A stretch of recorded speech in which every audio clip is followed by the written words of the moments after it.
super bem-vindo ao nosso encontro sobre literatura potiguar. Eu quero saber aqui de vocês, se vocês estão preparados para assistir uma aula. É isso aí, uma aula, porque é mais do que uma palestra, é uma verdadeira aula sobre a literatura potiguar. Não podia ser diferente, já que convidamos professores não, autoridades, que eles mergulharam nesta vasta área da nossa literatura, professor Marcel Matias e o professor Alexandre Alves. Esse é o primeiro evento cultural online das alunas de eventos ECO, de Cristiane, que sou eu, e de Júlia, a nossa outra colega. O evento faz parte da disciplina de Planejamento e Organização de Eventos, da professora Patrícia Moral, que está aqui presente, da professora Ana Cirne, que também está aqui presente, do campus do EFRN Cidade Alta e a Nuarte. E é isso aí, vamos, palma para eles, a gente vai fazer o melhor. E hoje você vai ver, ouvir e descobrir, você vai aprender nessa super palestra sobre literatura da RN, coisas que você e eu, com certeza, ainda não sabemos. Tenho certeza disso. E como é ao vivo, eu só queria que vocês confirmassem se está tudo ok, o áudio, a imagem. Coloquem um ok no chat, por favor. Agora, se tiver algum probleminha, vocês podem tentar dar uma saidinha e depois entrar para ver se funciona, o áudio fica melhor, que às vezes isso acontece, tá? Lembrando também que ao final a gente vai ter sorteios de brindes patrocinados por nós, alunos deste evento. Essa cadernetazinha do Seburubu. E para quem não conhece, o Seburubu ele fica na Avenida Deodoro da Fonseca, 307, na Cidade Alta, entre o Nordestão e a Molab. E para a retirada do brinde vai ser lá, tá certo? No Seburubu, no próprio Seburubu. E os professores Marcel e Alexandre, os seus já estão garantidos aqui, tá separadinhos para vocês, com a forma de agradecimento para os senhores doarem o seu tempo tão precioso. Se você não conhece, se você conhece os professores, escreva eu. Se você não conhece, escreva é um prazer. A live está sendo gravada e vai ficar disponível no YouTube. E o link vai ficar na bio do Instagram, como a gente falou, do evento cultural online do Instagram. E Júlia vai colocar daqui a pouco o link lá do nosso Instagram. Mas eu vou logo avisando que só vai ficar amanhã, então peço um pouquinho de calma, porque o link do YouTube só amanhã mesmo, tá bom? E você já pegou o lápis e o caderno? Porque você vai anotar muita coisa mesmo. Gente, essa palestra vai ser raiz, nada de Nutella aqui não, porque a gente tem duas autoridades no assunto. Então, vocês compartilhem o link com os colegas que vivem falando que gostam de ler e diga a eles também que vão se apaixonar por esse nosso tema. Queremos deixar aqui nossos agradecimentos a você que está nos prestigiando, aos professores palestrantes, nossos professores do campo EFRN, a Nuarte e a UERN, por ter sido o professor. Estão preparados? Professor Marcel Matias, professor Alexandre Alves, sejam bem-vindos. Estamos honrados em recebê-los. Fiquem à vontade. Falem, na opinião dos senhores, quais os livros, autores devemos iniciar para começarmos a conhecer um pouco mais dessa vasta e muitas vezes ainda desconhecida produção literária norte-rio-grandense.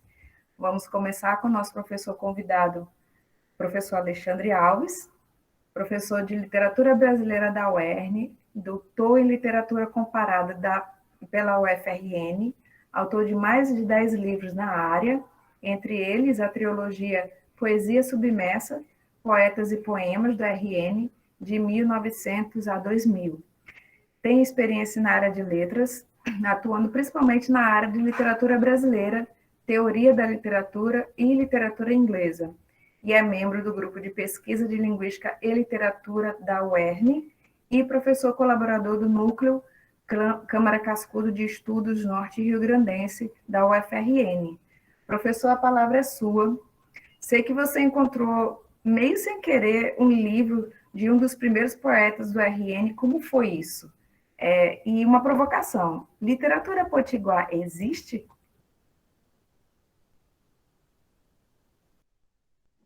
Boa tarde aí a todos e a todas as pessoas presentes.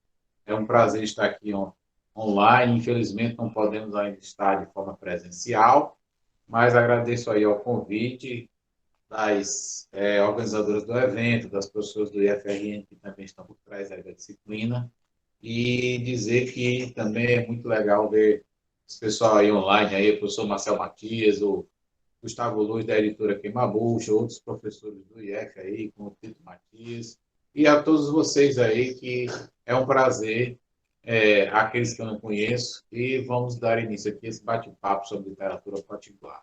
Bem, Cristiane, literatura potiguar, ela existe como parte da literatura brasileira, certo? A gente, como professor da disciplina, tem uma disciplina na UERN especificamente chamada Literatura Potiguar, que infelizmente ela saiu da obrigatoriedade lá da UFRN, e na UFRN, por exemplo, não tem essa disciplina. Então, a UERN está um pouquinho à frente da situação. Então, a UERN, para quem não sabe, tem campus em Açu, em Mossoró, em Natal também, em Caicó e em Patos Ferros. O curso de letras existe em Patos Ferros, Açu e Mossoró, e em alguns outros campos, que eu não lembro aqui de cabeça.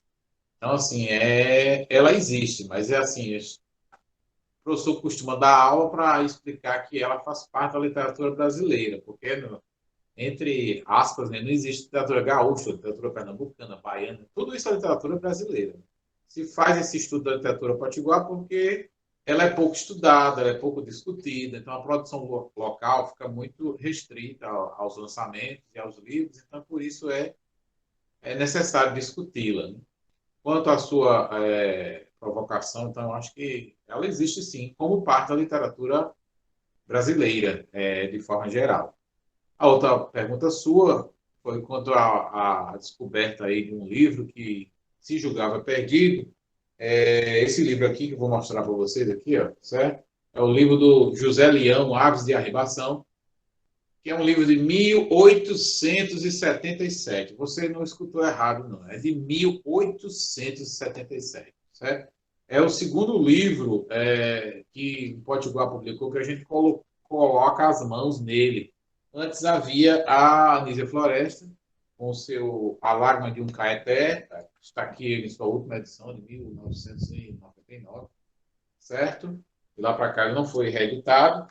E o José Leão foi reeditado aí no esforço aí, meu, junto com o Gustavo aí, da Queimabucha, que está aí online. Ele, sem ajuda nenhuma, sem lei nenhuma, sem ajuda de qualquer tipo de fomento cultural, ele bancou a edição aí, que é um marco histórico, né? É o livro que nós temos como o livro mais antigo de poesia no Rio Grande do Norte, escrito por um homem, né? No caso da mulher Fenícia Floresta, A Lágrima do Caeté, e existiram outros livros, claro, como o do açuense Luiz Carlos Vanderlei, mas o livro desapareceu com o tempo, ninguém tem o livro, certo?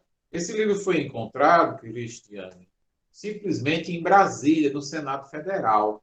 Esse livro foi colocado de forma virtual, em PDF, e eu descobri ele lá na Biblioteca do Senado, porque o José Leão ele trabalhou como funcionário ainda do Império. Ele era açuense, mas morava no Rio de Janeiro quando publicou esse livro, Aves de Arribação, que é do período do romantismo brasileiro, certo? Ele está ao lado desse pessoal mais famoso, como Castro Alves, Casimiro de Abreu, José de Alencar, ele está lá, lado a lado, certo? Mas, infelizmente, as pessoas desconhecem essa produção, né? Então, assim, procurem aí, vão lá no site da Queimabucha, que tem esse livro aí ainda à disposição para você adquirir um exemplar. Muito interessante. São 140 páginas, certo? E é um livro que foi uma descoberta, né? É um marco histórico para a literatura do Rio Grande do Norte que poucos conhecem, né? Incluindo alunos e professores em geral da literatura.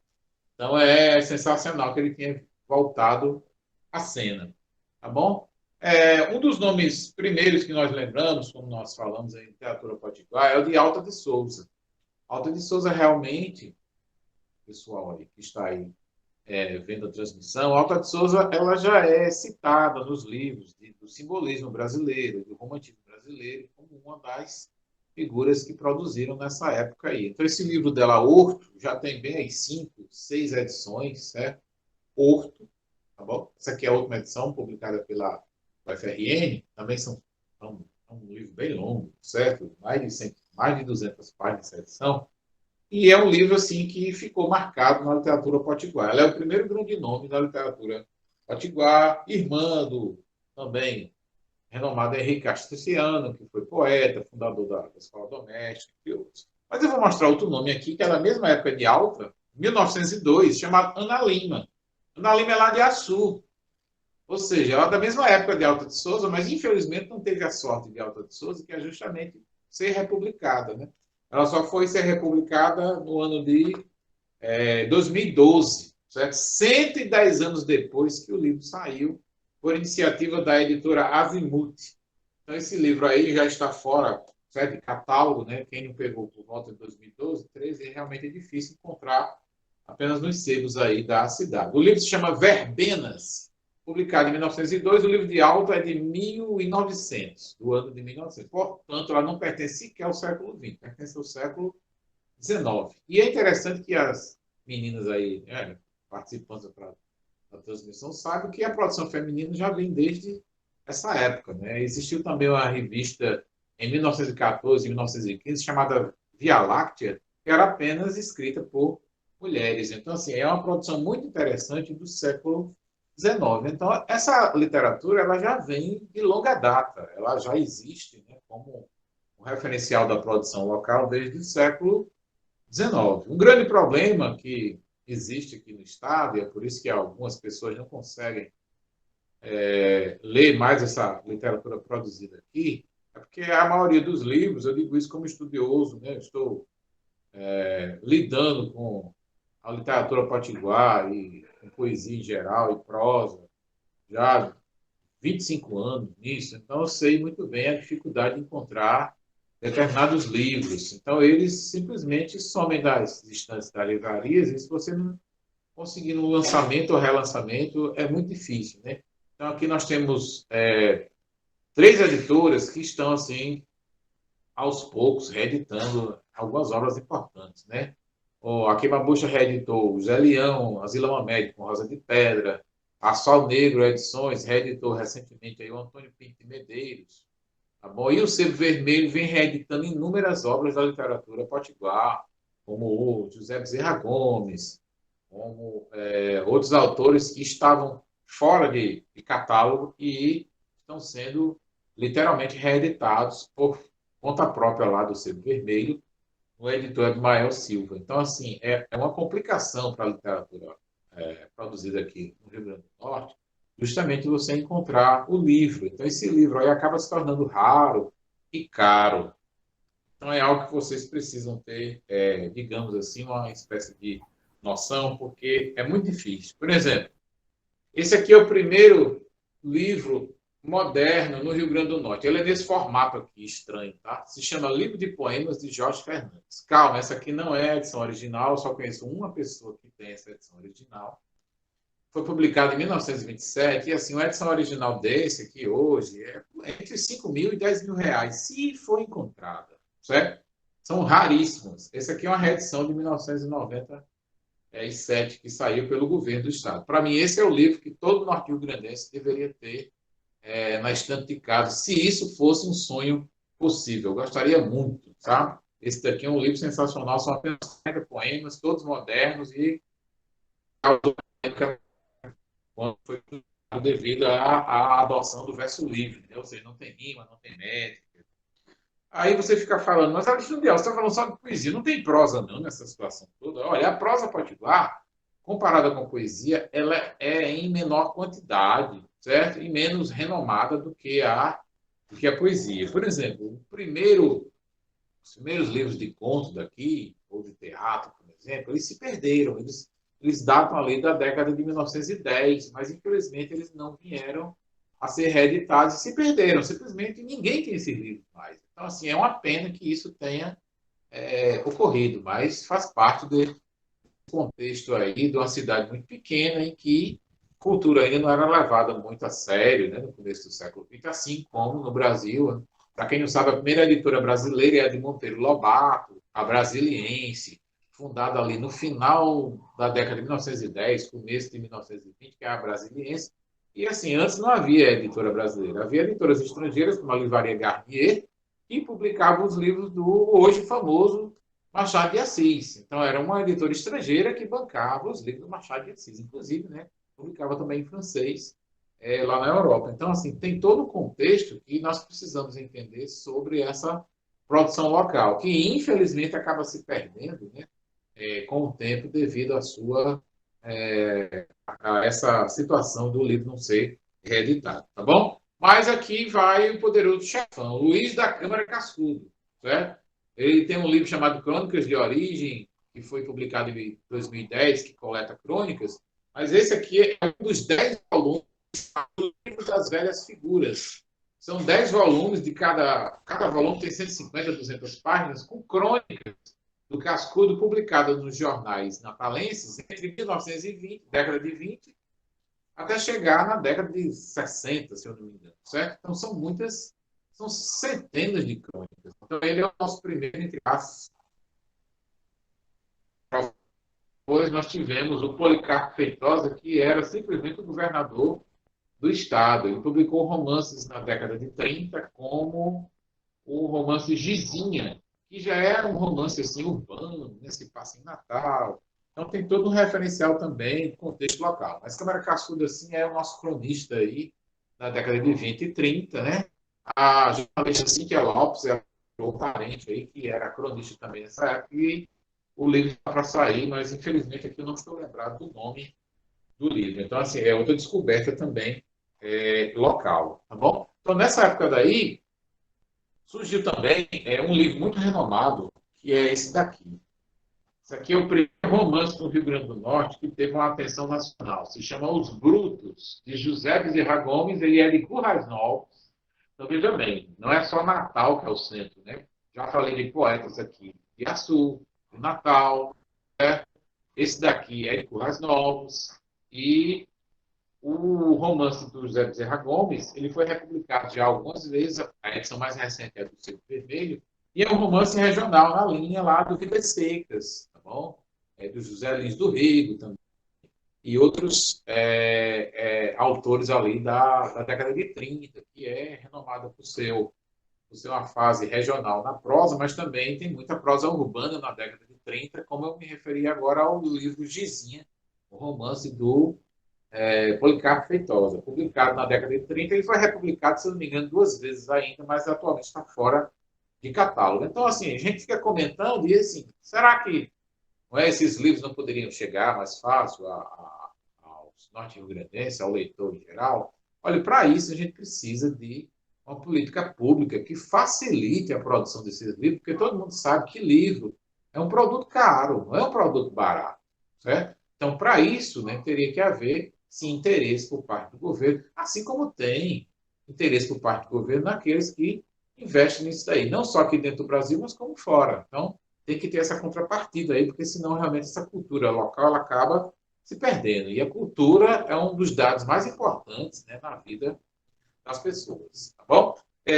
Vou passar agora para as duas mulheres renomadas na literatura potiguar, além de Alta de Souza e de Ana Lima, que é a Palmira Vanderlei. Palmira Vanderlei aí escreveu um livro chamado Roseira Brava, que ganhou o prêmio em 1930 da Academia Brasileira de Letras, né? Um dos livros, menção honrosa, como um dos melhores livros de poesia daquele ano.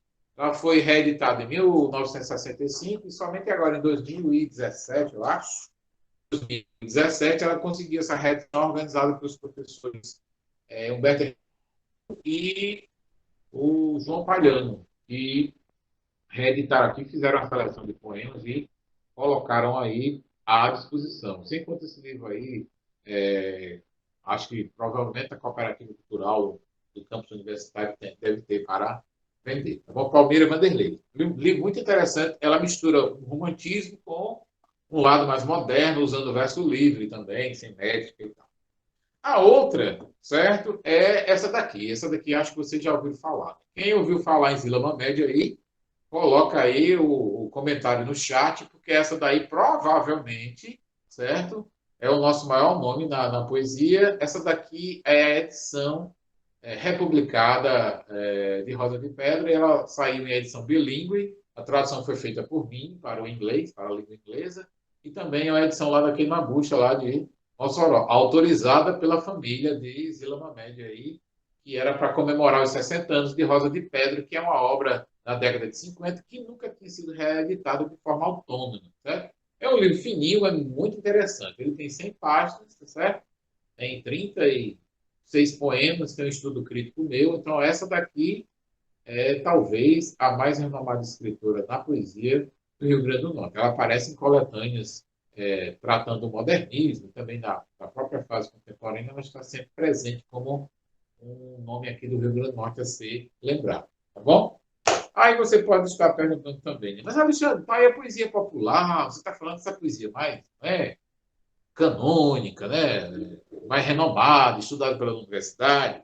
Pessoal, eu vou de novo voltar lá para a Açu. Esse aqui, lá em Açu tem o Renato Caldas, e esse livro, atenção para o nome, não é Flor do Mato, é Fulô do Mato. F-U-L-O, acento circunflexo no O.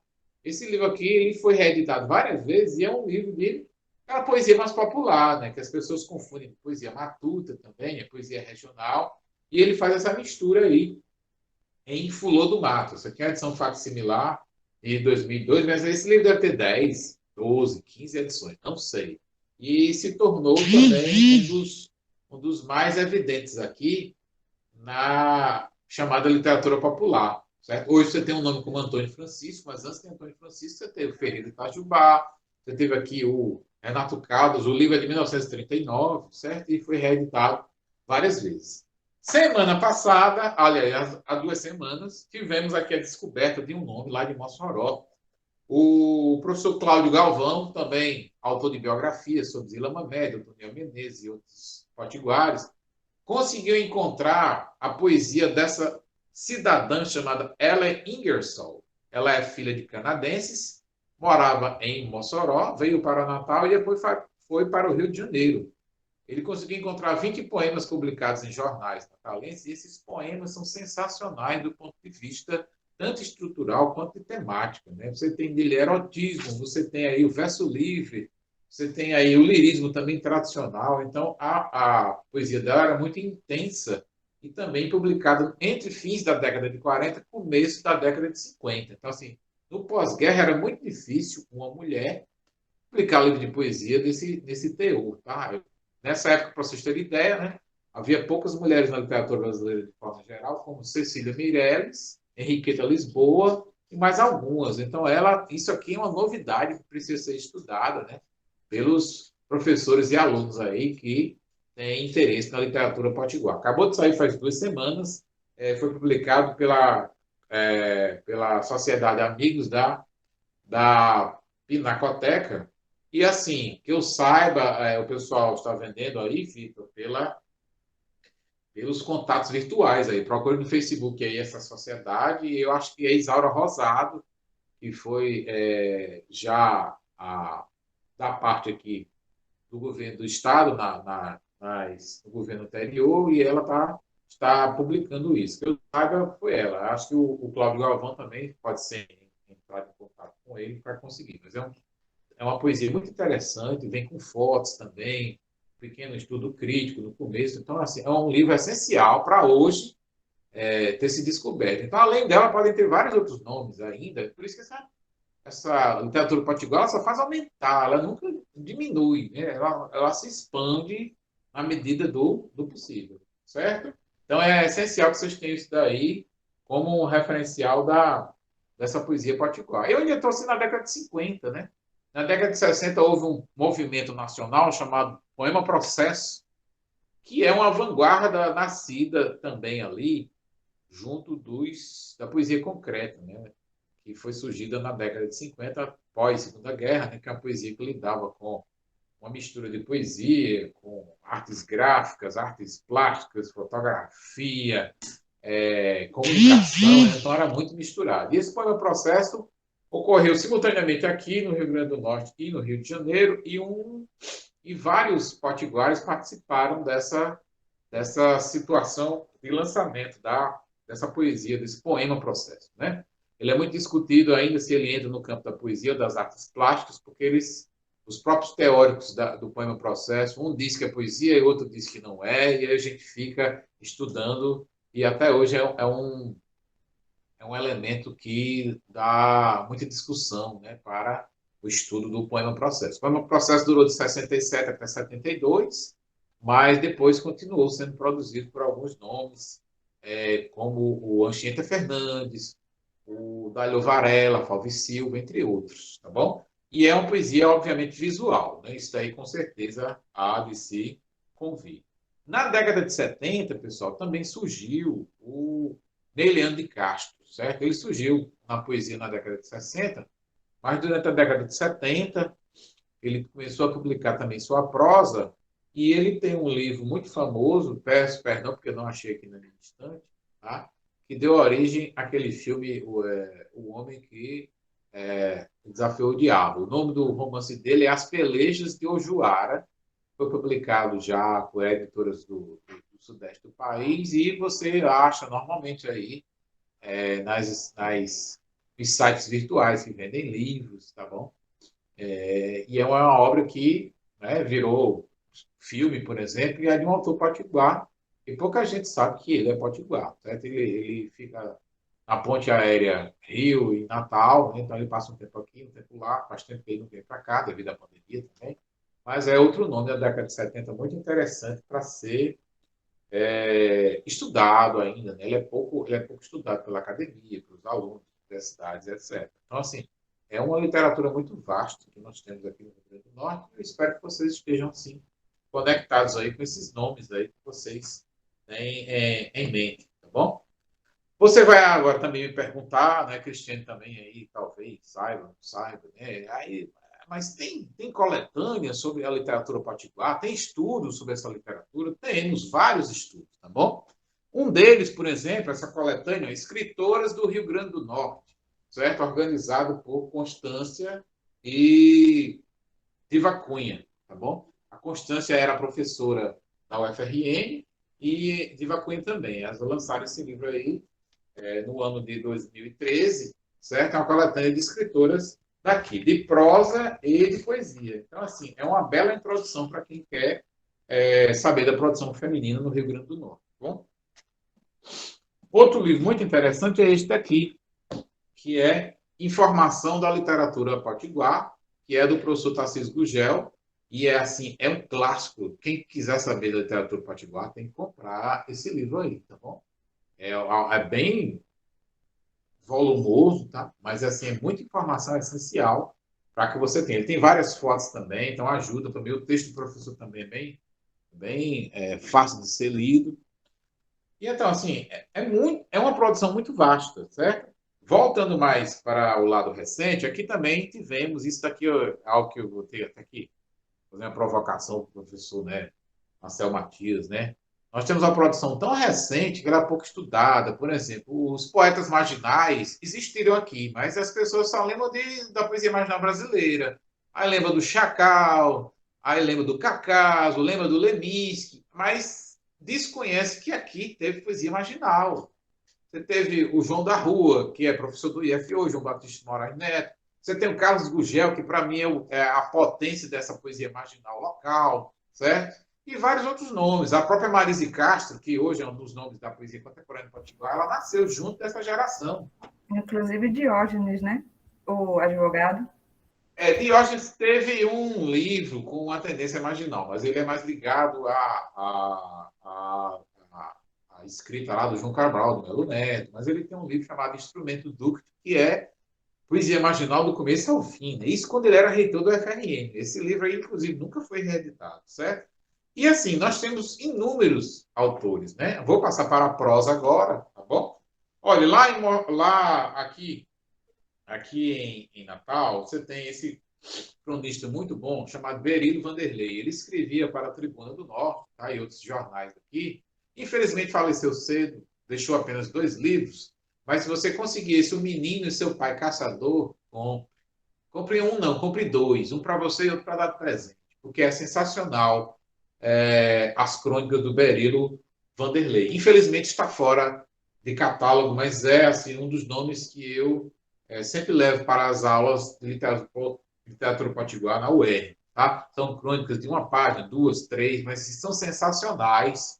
E infelizmente faleceu cedo, então não deu para produzir mais, né? Mas tem muita crônica dele ainda dentro dos jornais que precisa ser coletada. É um nome a ser lembrado. Recentemente, tá bom? A editora Sol Negro conseguiu juntar aqui algumas histórias do José Pinto Júnior, que é um escritor extremamente obscuro ali, da década de 50, passando para 60.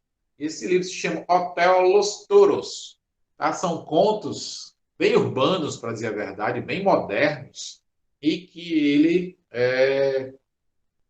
também é um autor que foi redescoberto e tem sua obra republicada aqui pela Sol Negro, que é uma das editoras mais ativas no quesito contemporâneo. Eles publicam muitas pessoas, muitos autores novos, mas também tem esse lado de reencontrar aqueles livros que estariam perdidos. José Pinto Júnior. Qualquer coisa, vai lá no site da editora que tem, a editora Sol Negro Edições, se não me engano, é o site, certo? Então, esse daí é a parte contemporânea. Pessoal, lá em Mossoró, né, tem outro cidadão também essencial para ser lembrado, que é o Jaime Hipólito Dantas. Ele tem essa obra chamada Histórias Gerais, que são contos, tá bom? Em que se coletou aqui parte da obra publicada dele. Então, é um outro autor que tem uma tendência urbana e também mistura com o regionalismo. Então, é sensacional você estudar um autor que mistura esses estilos aí. Ele foi professor também lá da UERN, tá bom? E faleceu em 93 e teve essa obra publicada pela editora Queima-Bucha. Então é essencial também que vocês tenham essa produção, né? Não só de Natal, mas das outras cidades, tá bom? A Júlia aí colocou aí o site aí da Sol Negro, né? Pode ir lá também. Eles entregam, vendem aí para você, tá bom? Outro nome local, que também faz tempo que não é reeditário, é do jornalista Vicente Cerejo. Vicente Cerejo está vivo, tá bom? Ele publica normalmente na Tribuna do Norte. Esse é o livro dele chamado Cena Urbana, né? A foto já é fatal aí, uma criança brincando com um revólver, né? Claro que é uma crítica aí social. E ele tem esse livro que não foi reeditado, mas ele tem outros livros publicados também, né? Ele tem uma coluna diária na Tribuna do Norte, também tinha em outros jornais, mas atualmente está na Tribuna do Norte. É um livro, é um cronista urbano também, tá bom? E ele tem uma mistura de lirismo com narrativa que é sensacional em algumas crônicas. Tá? É bom vocês descobrirem aí o Vicente Cerejo, tá bom? Obviamente o cronista, né, ele tem essa dificuldade porque ele escreve diariamente, então nem sempre a crônica fica à altura do autor, certo? Mas quando você reúne num livro, aí isso fica mais evidente, essa qualidade dos textos aí dos autores locais. Não posso deixar de citar esse daqui, meu tempo aí eu sei que está acabando, certo? Aqui está um dos cordéis mais vendidos do Rio Grande do Norte, no Brasil, em todos os tempos. Com certeza, eu digo da produção recente. Antônio Francisco, certo? Os sete constituintes ou os animais têm razão. Publicado lá pela Queima-Bucha. Então, é o clássico cordel, certo? Olha, pequenininho, certo?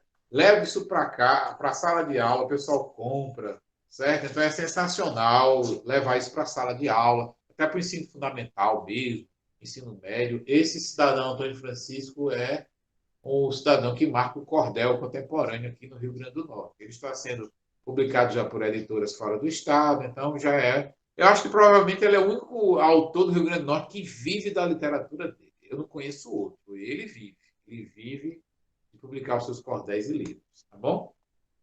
Passando mais para a produção recente, eu queria aqui separar alguns nomes. Olha, são muitos nomes. E esses nomes aqui, eles têm uma espécie eu vou ter que resumir, né? Porque são muitos e eles são muito recentes. Então, resultado, nós estamos diante de uma produção muito vasta e aqui não só da cidade, da capital, né? Você tem vários aí. Vou começar aqui lá pelas,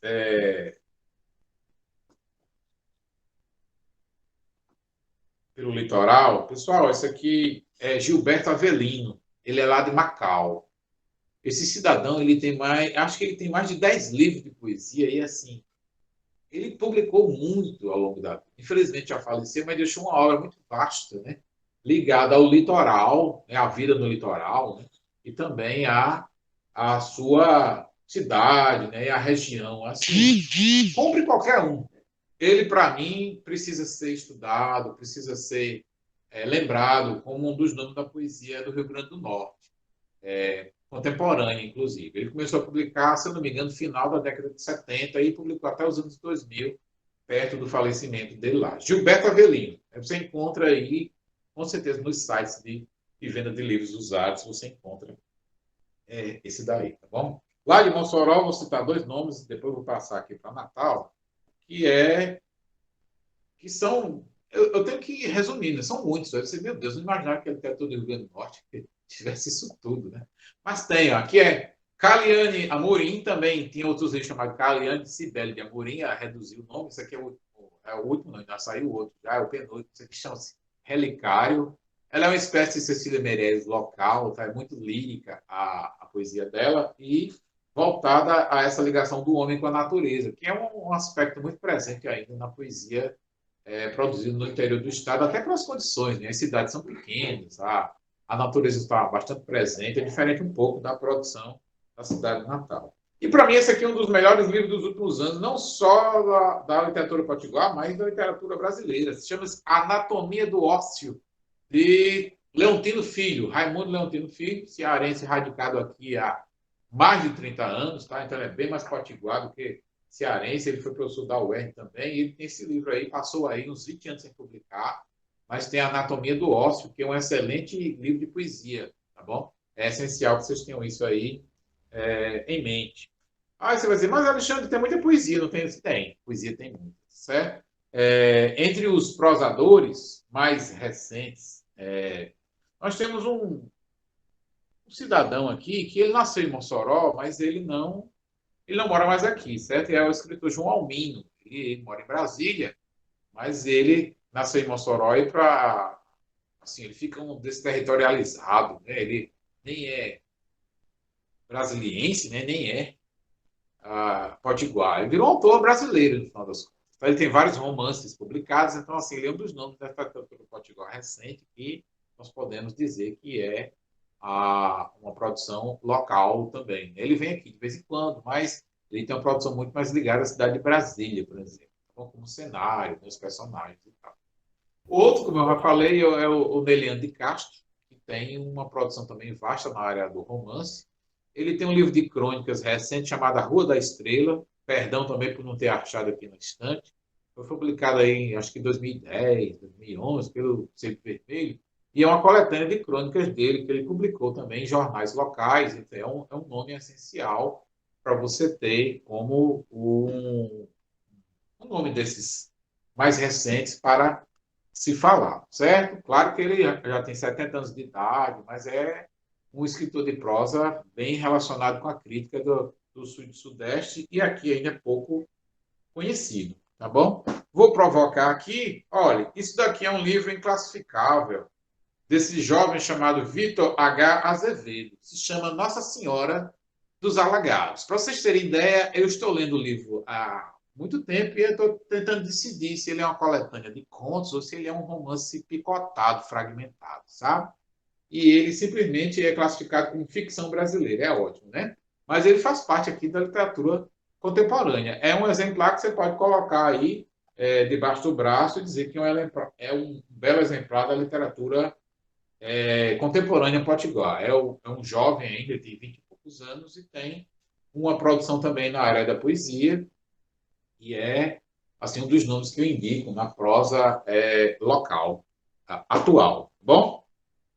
E passando aqui também para os jovens, né, isso aqui é poesia contemporânea mesmo. O Pedro Lucas Bezerra tem esse livro chamado Trem Fantasma, lançado recentemente aí também. Né, sempre tem um apoio aí da Lei Aldir Blanc, né, saíram dezenas de livros recentes aqui da literatura potiguar. E esse daqui, ele está tendo uma repercussão fora também. Ele acabou de sair com 3 poemas num dos cadernos de cultura, de literatura, para dizer a verdade, mais renomados do país, que é o Jornal Rascunho, lá de Curitiba.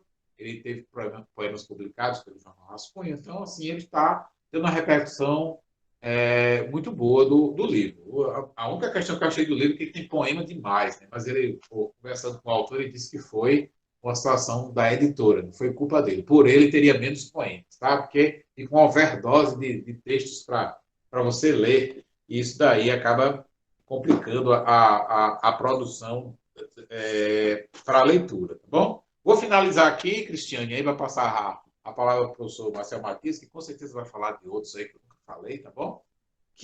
São esses aqui. A Gabriele Dalmolin, que paulista, mas mora aqui há mais de uma década. Ela tem 2 livros publicados, esse aqui chamado Seiva e outro chamado Carnaval no Abismo, que para mim é o melhor livro de poesia que eu li esse ano, é o dela. Tá? Assim, poemas curtos, poemas fragmentários, poemas urbanos, poemas que lidam com a natureza, com o ser humano, ou seja, que lida com a vida. Então, esse aqui é esse Carnaval no Abismo. Não posso deixar de citar esse nome, né, que já falei dela aqui, mas não posso deixar de citar, tá bom? Que é a Marise Castro. Marise Castro publica livros desde a década de 80 e é um dos grandes nomes da poesia contemporânea. Esse aqui é o penúltimo dela, A Mesma Fome. Acho que tem outro chamado Jogo, mais recente. E ela é muito considerada pela crítica literária fora do estado. Ela tem uma produção vasta, né? Infelizmente não tem nenhuma coletânea de poemas, é algo que ela disse até ela que ela precisa fazer realmente para chegar a novos leitores, coletar os livros dela. Nenhum foi reeditado. Então, assim, quem tem está na estante, quem não tem, não tem nem onde achar, é difícil encontrar. E ela é um sucesso de público. Esse livro aqui, eu me lembro que eu faltei no lançamento e me disseram que ela ficou com o braço cansado, porque ela vendeu quase 300 livros no dia do lançamento. Então, 300 livros no dia do lançamento, certo? Ela tem um público leitor muito, muito grande. Né?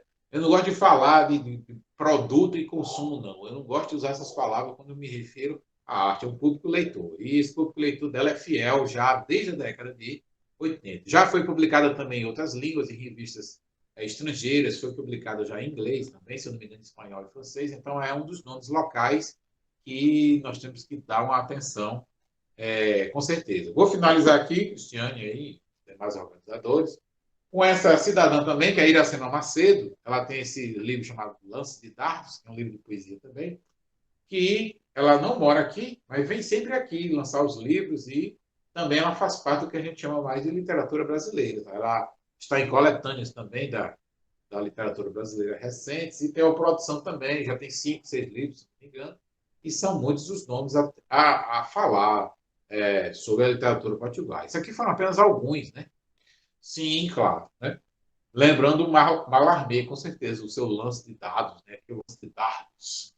E ela é potiguar, mas mora em Minas Gerais, ou no Rio de Janeiro, não sei mais agora, mas ela vem sempre aqui publicar esses livros assim que lançam. Né? Então, para mim, existe sim a literatura potiguar, Cristiane. Uma pena é que ela não seja muito lida, né, pelos próprios leitores daqui e pelos professores também, que eu vejo um certo preconceito, porque para mim é inadmissível um professor ficar falando de literatura brasileira e não conhecer a própria literatura do seu estado, ou a música do seu estado, ou o teatro do seu estado, certo? Não adianta saber o lançamento internacional do ano se você não sabe qual é o lançamento da sua cidade, né? É muito triste dizer isso, né? Mas é um referencial local. Mas isso não é um problema só do Rio Grande do Norte, não. Com quem eu tenho contato, outras pessoas na Paraíba, em Pernambuco, na Bahia também, infelizmente é do mesmo jeito. A produção local acaba ficando esquecida de um lado ou do outro. E aí tem que vir um pesquisador como Marcel Matias aí liberar um material em PDF aí, que serve como guia também, né? Até aviso a ele, o pessoal da UERJ sempre consulta o material dele que fica disponível lá no PDF.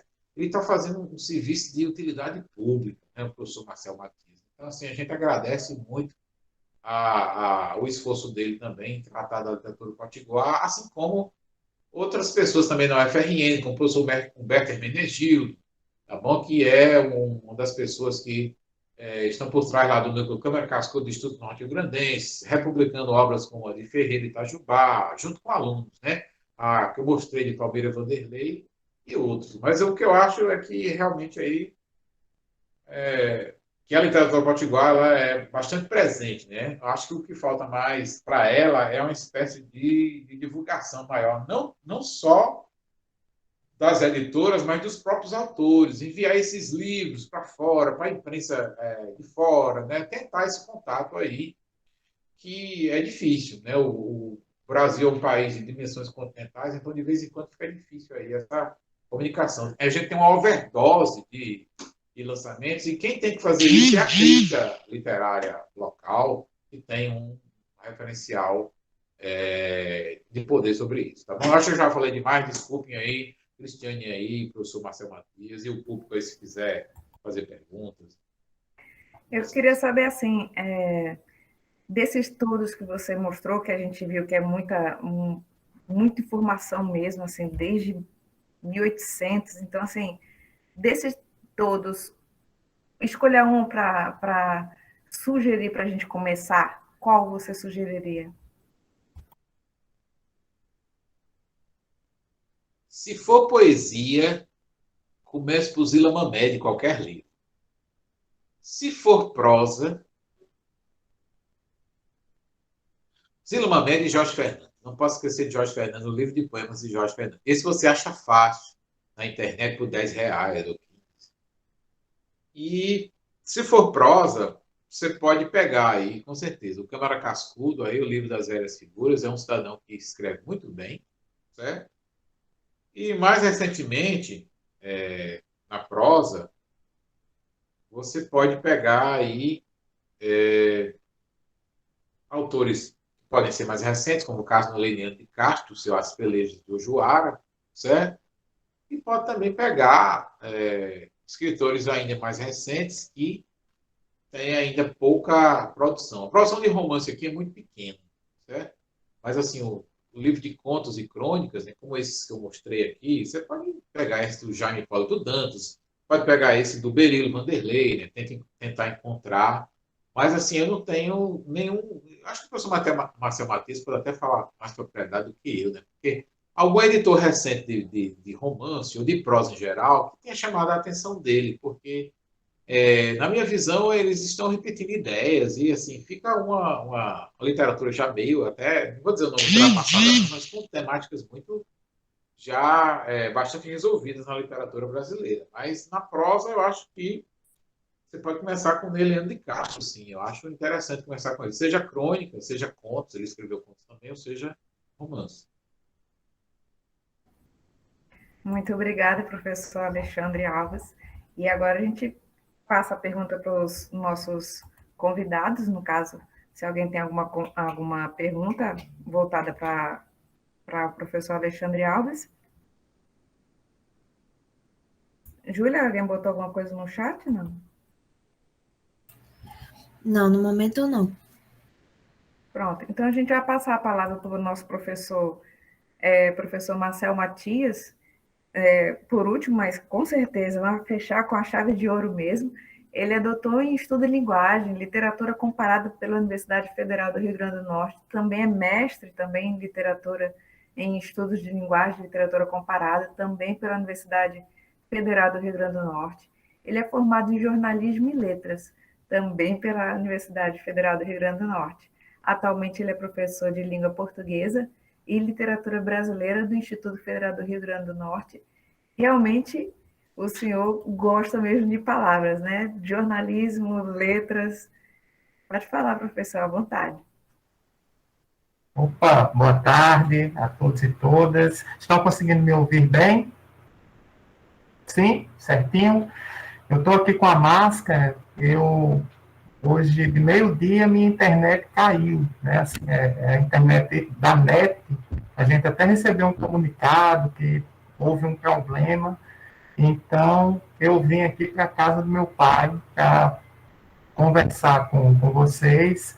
E aí, como a gente ainda está nessa pandemia louca, né? Assim, eu vou ficar com a máscara, pedir licença a todos e todas que estão aqui para permanecer com a máscara, para manter essa segurança em relação à pandemia.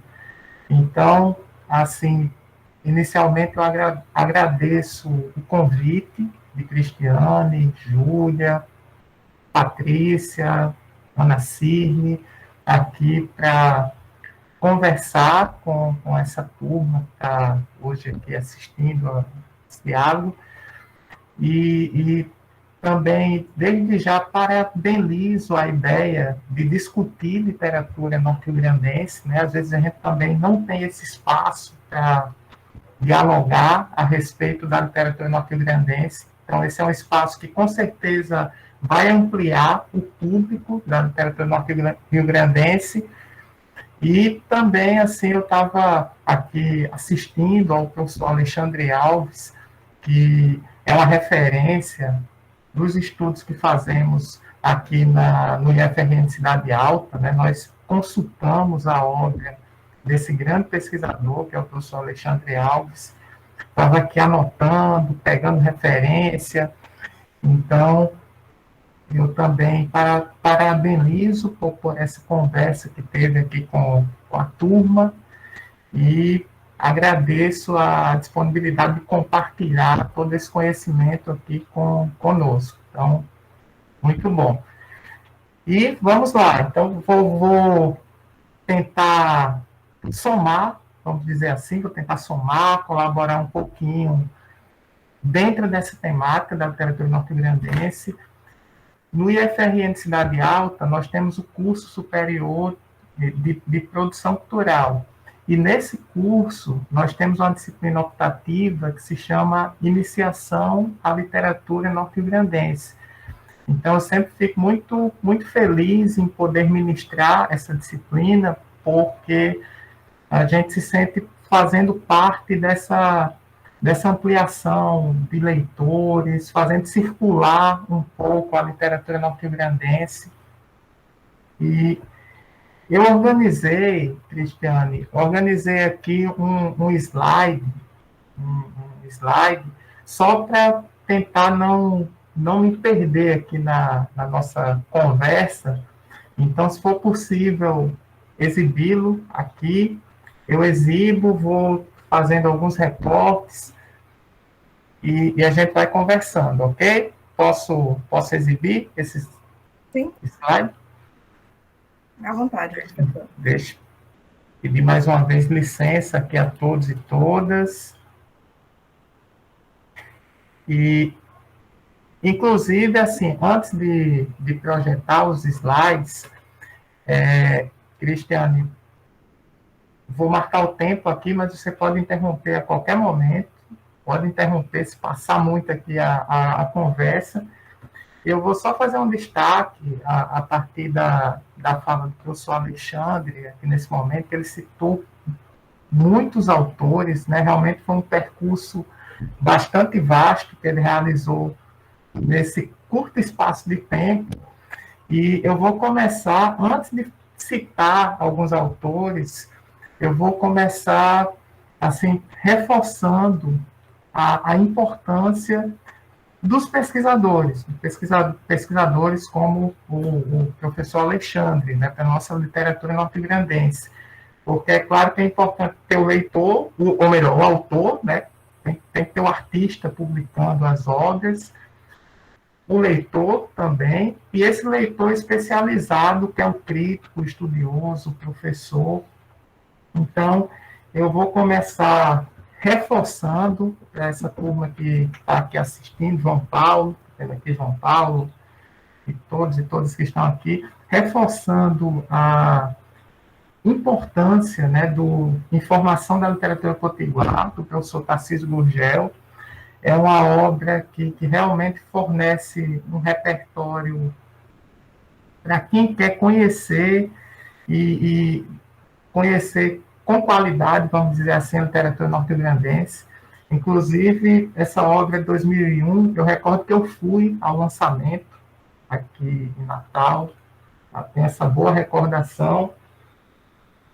E, além disso, é claro, também estou aqui sempre bem acompanhado, né, dos estudiosos da literatura norte-grandense. Vou fazer a referência aqui ao professor Alexandre Alves, a Poesia Submersa. O professor é referência lá na nossa disciplina, Iniciação à Literatura Norte-Grandense. Estamos sempre lendo, observando e aprendendo com as informações do Poesia Submersa. E, para fechar essa parte, esse preâmbulo, essa parte inicial, eu vou citar a poesia e o poema do Rio Grande do Norte, Moacir Signe, uma obra de 1979, que, quando eu estava na universidade, eu persegui por todos os lugares e não conseguia encontrar. E assim, encontrei com o pai de um amigo que fiz uma cópia na época, e em 2014 o Sebo Vermelho relançou. Eu acho também, para quem quer conhecer, estudar a literatura norte-grandense, a poesia e o poema do Rio Grande do Norte, Moacir Signe, é uma obra essencial, né, nesse campo dos estudos, da pesquisa. E, por fim, só para citar, o professor Alexandre também já falou bastante a respeito de Câmara Cascudo. É impossível, né, assim, falar de cultura, literatura norte-grandense, sem mencionar Câmara Cascudo. Eu vou citar o Alma Patrícia, de 1921, que é considerado assim o primeiro texto o primeiro livro de crítica literária da literatura norte-grandense. Então, só para fazer essa abertura, para reforçar aqui aos estudantes, a todos que estão vendo esse diálogo, que além dos autores, é claro, né, tem que ter lá os autores, mas é importantíssimo observar também os pesquisadores, os estudiosos, os críticos, para que possamos caminhar, né, dentro dessa literatura norte-grandense. E aí, feita esse diálogo inicial, eu vou pedir licença e fazer a projeção dos slides aqui, rapidíssimo, só realmente assim algo que eu fiz para não me perder, né? Se não me perder aqui no percurso e tentar aproveitar bem esse momento com vocês. Então, eu coloquei aqui, acho que vocês já estão vendo aí a projeção, né, a capa do slide. Sim, estamos. Perfeito, Cristiane, muito obrigado. Eu coloquei, né, assim, aproveitando o título do evento, e como uma forma de reforçar a cada um de vocês, conheça, curta, compartilhe a literatura do Rio Grande do Norte, né? Então, assim, é conhecer e circular a literatura do Rio Grande do Norte. Eu vou começar lá na disciplina de produção cultural, a gente sempre debate muito algumas características da literatura norte-grandense, e eu gostaria de apontar aqui para vocês 3 características que se destacam dentre as demais, que é exatamente que diferenciam, vamos dizer assim, a literatura norte-grandense em relação a outras produções estaduais, seria essa predominância do gênero da poesia, que o professor Alexandre Alves já citou aqui, reforçou. Então, nós temos muita poesia na literatura norte-grandense, isso é muito bom, muito bacana, né, ter esse empenho na produção da poesia. Algo que eu acho fantástico e que é um diferencial da literatura norte-grandense é a presença feminina. Então, desde os primórdios até o momento atual, como nós vimos aqui na exposição do professor Alexandre Alves, nós temos a produção feminina ocupando um espaço importante na literatura norte-grandense. E eu acho importante destacar, eu acho relevante destacar esse aspecto, porque nós sabemos que ainda hoje, século XXI, né, vivemos esse contexto de machismo, de opressão à mulher, e na literatura norte-grandense ela sempre teve o reconhecimento que merece, sempre ocupou um espaço de destaque. Então, essa é uma característica bem bacana da literatura norte-grandense. E, por fim, a característica que eu acho que eu mais me identifico, que é a tendência à vanguarda.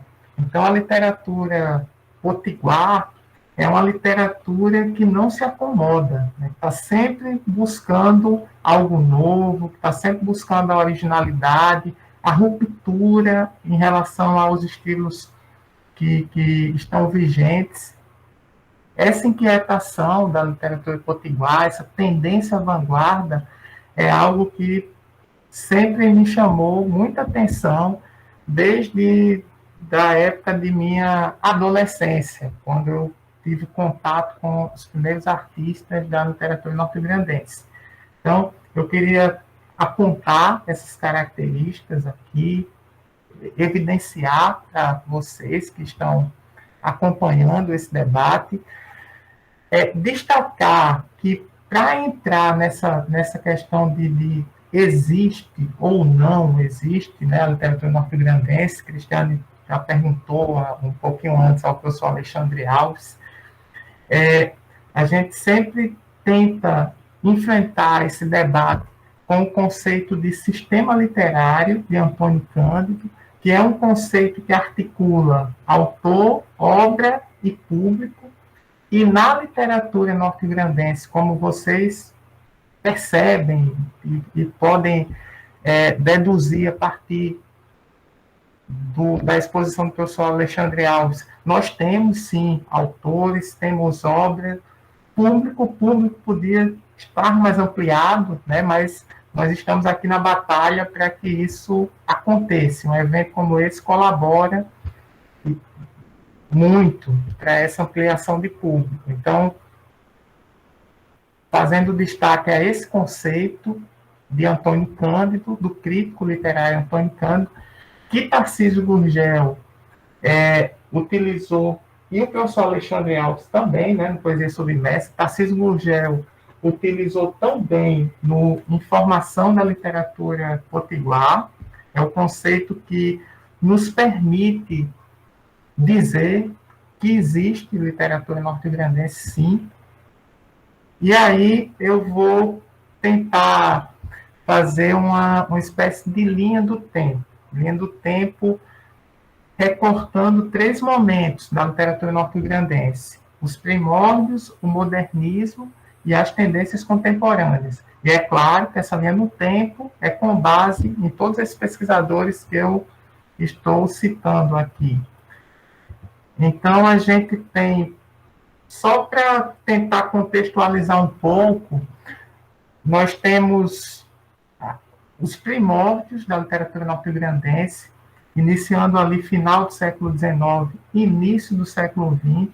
É um período que muitas tendências estéticas convivem, alguns chamam de pós-romantismo, aqui no Rio Grande do Norte, ou pré-modernismo, e dentro desse momento inicial, ali do século XX, final do século XIX, início do século XX, o destaque a Lorival Assuncena, considerado por muitos o nosso primeiro poeta, Nízia Floresta, Alta de Souza, e aí vocês veem essa questão da presença feminina desde do início, né, da nossa literatura norte-grandense, Ferreira Itajubá, Otoniel Menezes e Renato Caldas. O professor Alexandre Alves também citou, fazendo referência a Açu, terra dos poetas. Eu morei um tempo lá em Açu, e realmente a poesia acontece lá na cidade do Açu. Então, a referência à questão do surgimento da crítica literária, como eu havia dito antes, é importante que existam os autores, mas é fundamental também a presença dos pesquisadores, e isso, fazendo um destaque aqui, a Câmara Cascudo, que ele é um pesquisador que está presente praticamente em todos os momentos da literatura norte-grandense, né? Ele vem ali dos anos 20, vai passando, chega aos anos 80, sempre colaborando, pesquisando, publicando. Então, é fundamental realçar o nome de Câmara Cascudo e a consciência também que ele tinha em relação à literatura norte-grandense, a consciência de que era necessário fazer acontecer. Então, esse seria o meu recorte assim, aos primórdios da literatura norte-grandense. Eu vou passando, e passa para o segundo momento, que seria o momento modernista, o livro de poemas de Jorge Fernandes, que eu também acho indispensável, né? Está aqui a minha edição, edição dos anos de 1970, da Fundação José Augusto, é indispensável e é também um representante dessa tendência à vanguarda, à mudança, à inquietação que existe na literatura norte-grandense. Então, destaque o nosso livro de poemas de Jorge Fernandes. No campo da prosa, o professor Alexandre Alves também já citou aqui Os Brutos, que ele se encaixa ali na segunda fase modernista, né? Pode ser equiparado à segunda fase modernista, que é a fase na qual acontecem os romances regionalistas, Graciliano Ramos, Jorge Amado, Raquel de Queiroz, e no Rio Grande do Norte nós temos essa representação fortíssima de José Bezerra Gomes. Nós, inclusive, é um autor que a gente sempre se preocupa em estudar lá no Campo Natal Cidade Alta, Os Brutos, de 1938, essa obra, mesmo ano de publicação de Vidas Secas, né, de Graciliano Ramos. Continuando essa representação modernista, eu citaria aqui João Lins Caldas, que também é identificado a cidade do Açu, embora seja de Goianinha, tenha nascido em Goianinha, mas viveu em Açu. Então, é até interessante, porque a gente tem Renato Caldas, nessa vertente popular muito forte, com um certo humor, e João Lins Caldas é um pouco assim o oposto, né? Ele é mais, não gosto muito desse termo, mas vou usar, é mais sofisticado do que Renato Caldas. E também a temática de João Lins Caldas já é uma temática mais melancólica. Então, eles têm essa oposição, vamos dizer assim, Renato Caldas e João Lins Caldas. Zila Américo, o professor Alexandre Alves também já falou tão bem aqui, é fundamental para compreender essa produção norte-grandense. E aí eu já pulo para o momento das tendências contemporâneas. Como eu falei, eu me identifico muito com essa tendência à vanguarda da literatura norte-grandense. Eu tive a sorte de iniciar o contato com a produção literária potiguar por meio dos artistas da poesia marginal e do poema processo. Então, as primeiras obras que eu tive contato, porque realmente ter esse contato com a literatura norte-grandense às vezes é difícil, né? Assim, já melhorou muito, mas ainda você tem que fazer um certo trabalho de arqueologia para encontrar algumas obras. Então, a gente tem o poema processo, que é uma revolução na literatura norte-grandense, na literatura brasileira, e uma vanguarda, né, dos anos 60, e que ainda hoje eu considero que é uma vanguarda, porque, assim, embora as vanguardas não permaneçam por tanto tempo, mas ainda hoje o poema processo causa confusão, né? Assim, causa discussão, causa inquietação, justamente por conta de utilizar o código não verbal de modo predominante nas suas produções. Então, a gente já teve até situações no Campo Natal Cidade Alta de polêmicas com outros estudiosos e críticos nesse aspecto aqui do poema processo. Ainda hoje, ele, como eu disse, causa esse debate, essa inquietação, e eu até brinco, assim, quando estou conversando com os estudantes acerca do poema processo, digo que é uma espécie de vanguarda permanente, né? Que a todo momento está incomodando. Então, comecei com esse material do poema processo.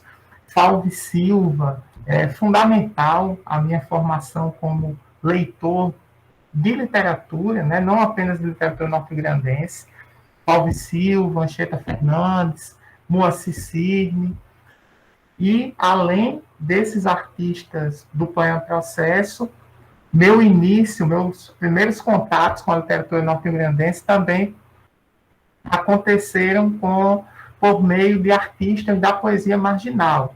Então, eu cito Antônio Ronaldo, que é um artista, um poeta moçoroense, né, que mora aqui em Natal já há algum tempo e que tem uma produção muito bacana nesse período dos anos 70 e 80. Antônio Ronaldo também sempre me conquistou, porque a poesia, a produção poética de Antônio Ronaldo anda lado a lado com a canção popular, né, com a música. É um artista, vamos dizer assim, tropicalista. E aí faço também esse destaque a Antônio Ronaldo, dessa época da poesia marginal, Antônio Ronaldo, Adriano de Souza, o próprio João da Rua, né, que o professor Alexandre Alves citou, também são artistas que valem a pena conhecer. João da Rua, eu destaquei aí o Temporada de Engenhos, que é um livro, né, assim, é um livro que também é um livro de vanguarda, é um livro que também causa essa inquietação de a gente não sabe se é prosa, não sabe se é poema, não sabe se é canção,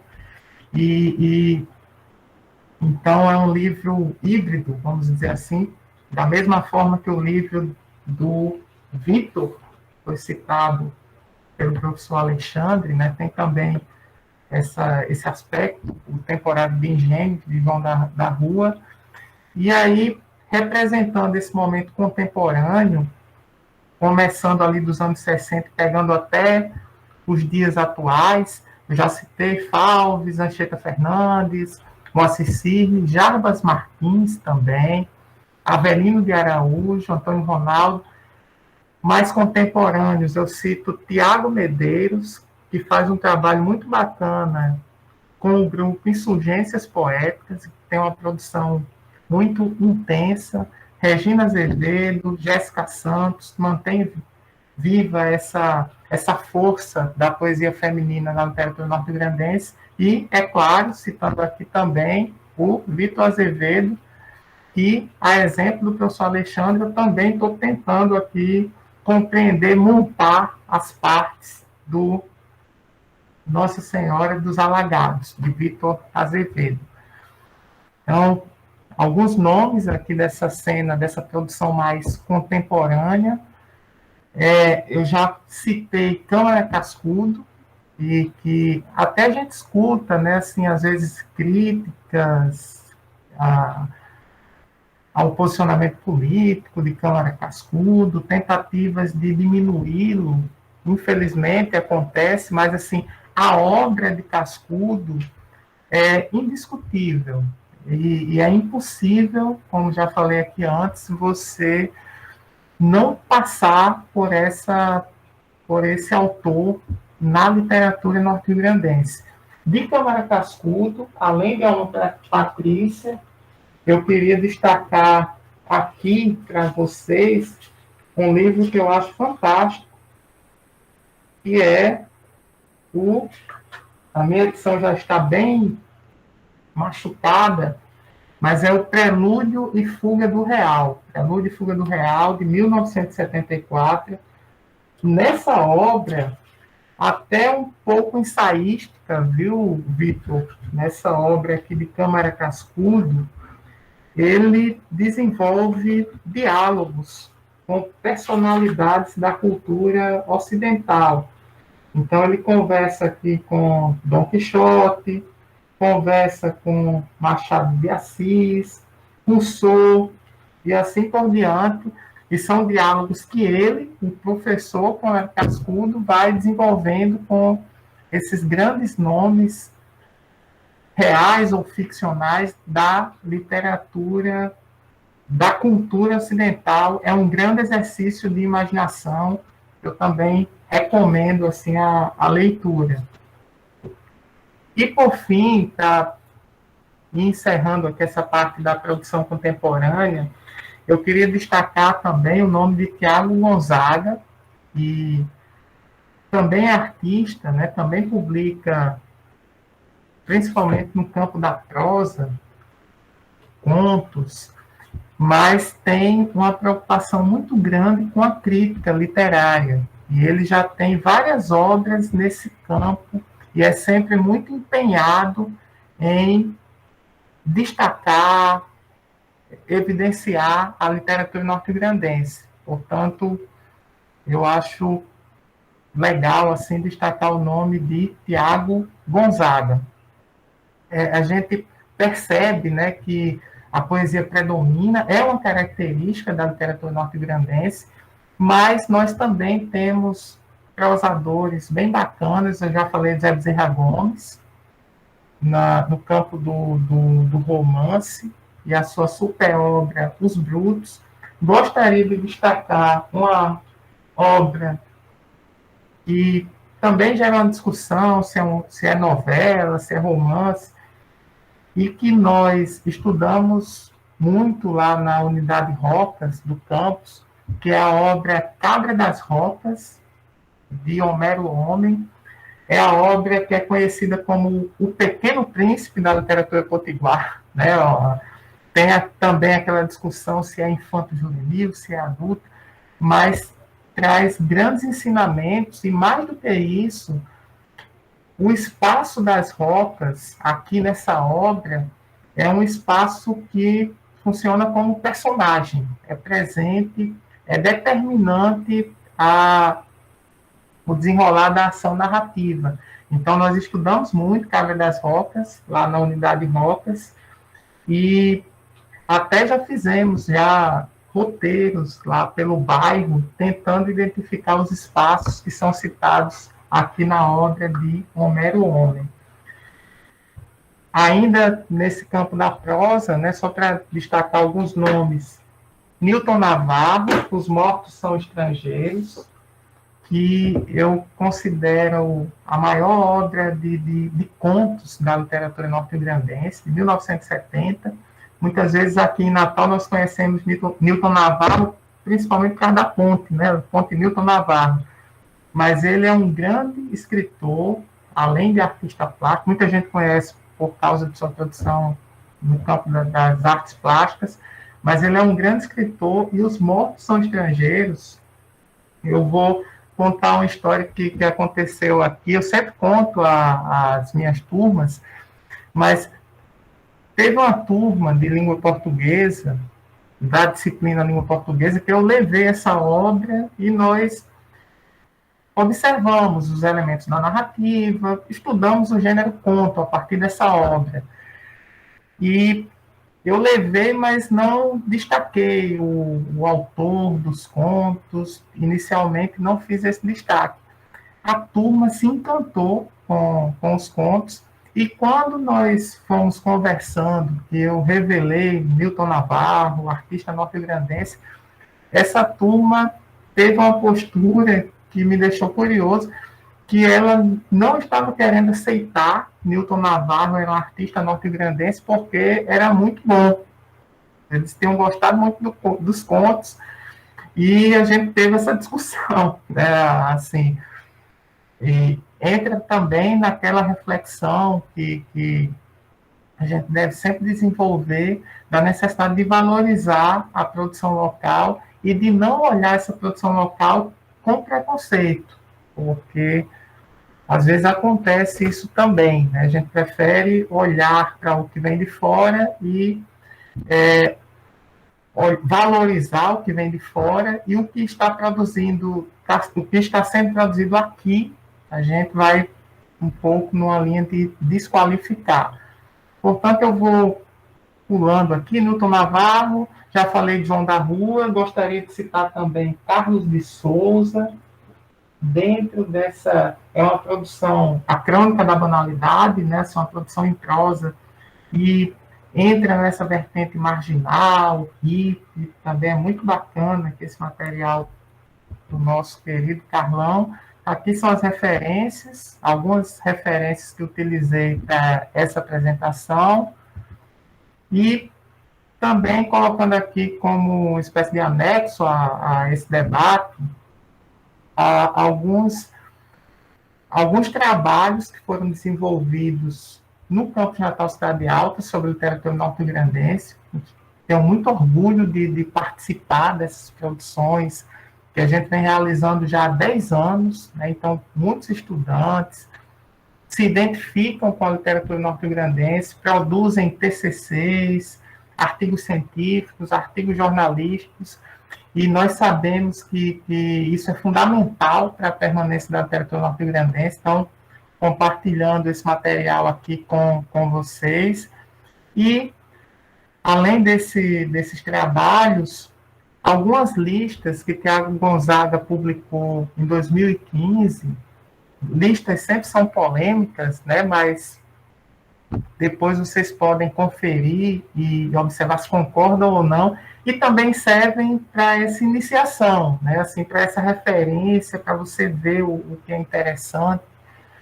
Então, ele publicou em 2015 os 10 romances mais importantes da literatura potiguar do século XX, 13 livros essenciais do conto potiguar do século XX, 10 novelas essenciais e os 15 melhores livros de poemas do Rio Grande do Norte do século XX. Serve para iniciarmos, para conhecermos um pouco mais da literatura norte-grandense. Ok? Então é isso. Muito obrigado mais uma vez pelo convite, pelo espaço aqui para conversar com vocês. E também, mais uma vez, parabenizo pela ideia de discutir a literatura norte-grandense diante desse público tão qualificado. É isso. Valeu. Muito obrigado. Nós que agradecemos, professor, pela participação. Como eu falei, fechou com chave de ouro. Também contribuiu muito, né? Teve muitas colocações. Eu queria até perguntar para o senhor, que tem mais contato também, não só com a graduação, né, mas também com os alunos do médio. Os alunos, no modo geral, eles... você falou que você fez minha surpresa, né, assim, não botando, revelando que era o autor, mas, no modo geral, eles gostam de ler? Assim, eles recebem bem uma leitura, ou eles, como o pessoal faz, primeiro olha o tamanho do texto, para depois começar a ler? Gostam de ler, Cristiano, que você fala assim, a literatura norte-grandense? Ou não? Assim, você está falando de um modo geral? No modo geral, se eles gostam de ler, no modo geral. Não só da nossa literatura, mas de qualquer uma outra. Sim, eu acho que sim. Eu acredito que sim. É muito a forma como essas obras são apresentadas, né? Assim, o nosso tempo hoje é bem diferente. A gente tem uma ausência de tempo, na verdade, mas, no geral, eu acredito que os alunos gostam, sim, de ler, inclusive obras que não estão ali no cânone escolar, vamos dizer, né? Olhando por esse ângulo, obras que não fazem parte desse cânone que a gente vai passando, os alunos também leem bastante, e eu considero que sim, eles gostam de ler. E, professor Alexandre Alves, os seus alunos, futuros professores de português, como é que eles veem essa literatura no modo geral e, em especial, a potiguar? Bem, há dois aspectos a discutir, né? Primeiro é a ausência da própria literatura no âmbito do ensino fundamental e médio, que existe no Estado. No Estado, por exemplo, os professores vão fazer um concurso, o professor Marcelo Matias sabe disso, e não tem questões de literatura na prova dos candidatos que vão fazer, vão tentar uma vaga para ser professor da educação básica. Não existe. Então, isso já é um erro, já começa errado desde o concurso. Não há uma obrigatoriedade também rígida do Estado em se ensinar literatura na educação básica, e sim a língua portuguesa. Isso gera outro problema. O IF eu sei que é diferente, porque eles têm uma carga horária que separam e dão uma aula de literatura. Mas eu fui professor da educação básica, eu sei muito bem o que acontece. Eu cheguei a publicar um artigo, Cristiana, no ano de 2017, sobre todos os alunos que entraram em letras de 2011 até 2015. E, assim, o número, professor Marcelo Matias, foi o seguinte: 55% dos alunos que entram na UERN, do campus Mossoró, em letras, nunca abriu um livro de literatura na vida. Ele chega tábula rasa, ele chega sem nada. E aí o primeiro professor que vem pela frente sou eu, com teoria da literatura. Então tem que pegar leve e dizer, olha, existe, e já na teoria da literatura eu trago lá um poema do Jorge Fernandes, professor Marcelo Matias, coloca o rede lá e o pessoal diz, filho, o que é isso? O que tem esse verso torto aí, feito uma rede? Eu digo, pronto, já pegou o esquema. Agora, veja aí de onde é. Aí quando ele olha, é do Rio Grande do Norte, ele diz, poeta moderno, 1927. Então eles tomam um susto. Mas, assim, no geral, já é uma dificuldade de ler vinda da educação básica. Mas, assim, eu não percebo nenhum tipo de preconceito quando se fala em literatura potiguar. Inclusive, é uma disciplina optativa que ela é ofertada certamente uma vez por ano, porque é um pedido dos alunos. Eu, inclusive, estou ministrando essa disciplina. Amanhã de manhã tem aula de literatura potiguar online. Infelizmente, online, porque essa pandemia não deixa.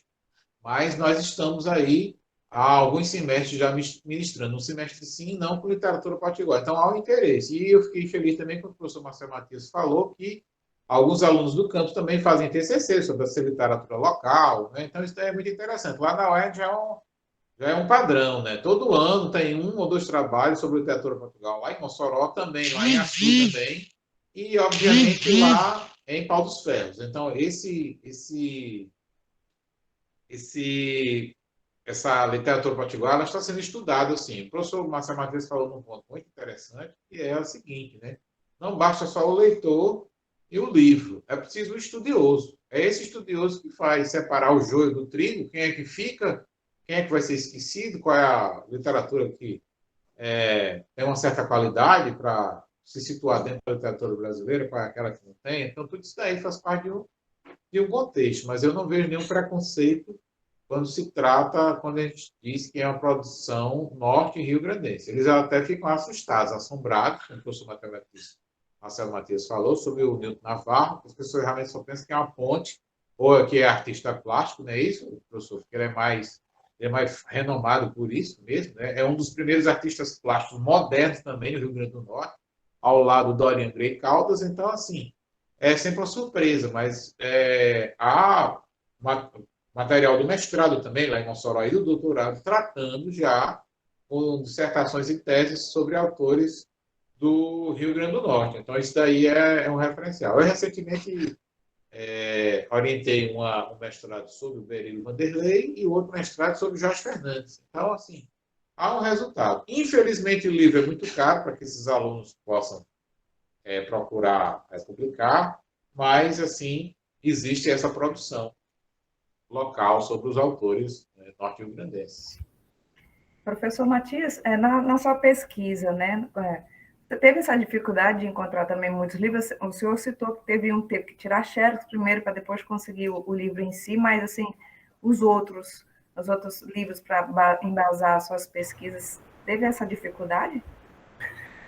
Pois é, né, assim, no geral, as obras da literatura norte-grandense, até de Câmara Cascudo, muitas vezes não são acessíveis. Nós temos que buscar bastante. Os sebos nos ajudam muito.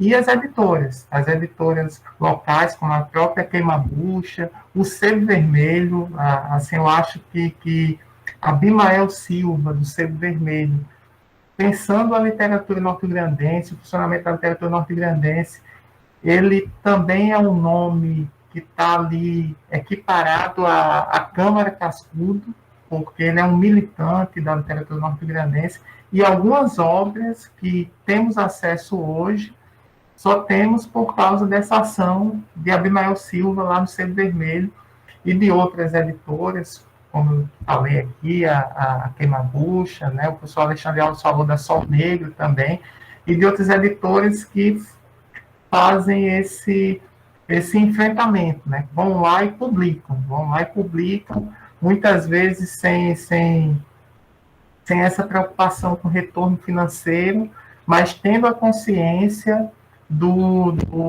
da importância que isso representa para a literatura norte-grandense. Recentemente, eu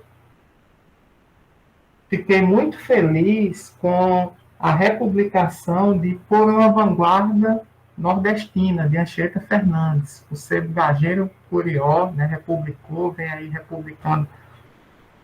Está começando, né, essa luta também, e Por uma Vanguarda Nordestina, de Anchieta Fernandes, por exemplo, era uma obra que eu nunca tinha conseguido acessar.